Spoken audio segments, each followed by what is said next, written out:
અમદાવાદના વસ્ત્રાલ ઈડબ્લ્યુએસ આવાસમાં પીવાના પાણીની સમસ્યાને લઈને હોબાળો કરનાર લોકો સામે મેયરે મુલાકાત કરી મેયરે સ્થાનિકોની રજૂઆતો સાંભળી તાત્કાલિક પાણીની વ્યવસ્થા કરવા આશ્વાસન આપ્યું। સાથે જ પીવાના પાણીના કાયમી નિરાકરણ માટે અધિકારીઓને જરૂરી સૂચનાઓ પણ આપવામાં આવી હતી। નોંધનીય છે કે નવા આવાસમાં લોકો છેલ્લા 8 મહિનાથી રહેવા ગયા છે, છતાં પાણીની સમસ્યા યથાવત છે।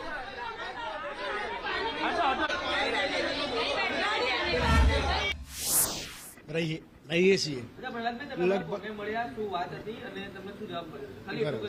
અમે મેયર સાહેબને મળ્યા, હિતેશભાઈ બારોટ સાહેબને।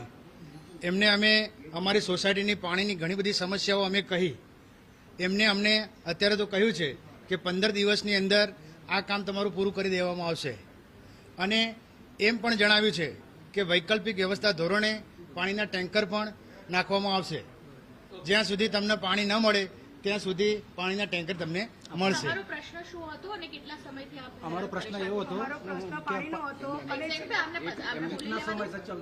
અમારો પ્રશ્ન મેન તો પાણીની સમસ્યાનો હતો।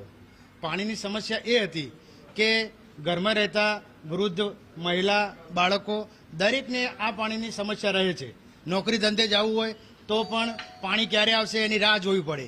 અને બીજું કે નીચે જે બોર બનાવ્યો છે, બેની પાઇપનો જ માત્ર ને માત્ર બનાવ્યો છે અને એ પણ વિડીયો હું તમને બતાવી શકું છું, જે મારી પાસે છે। મારો નિર્ધારિત કાર્યક્રમ તો વિઝિટનો હતો। વિઝિટ પતાવતા રસ્તામાં ખ્યાલ આવ્યો તો અહીંયા આવવાનું થયું અને અહીંયા જે લોકોની રજૂઆત હતી, વસાહતના લોકો છે, છેલ્લા 1 વર્ષ પહેલાં એમને મકાનો આલ્યા છે, હજુ મકાનો સંપૂર્ણ ભરાયા નથી।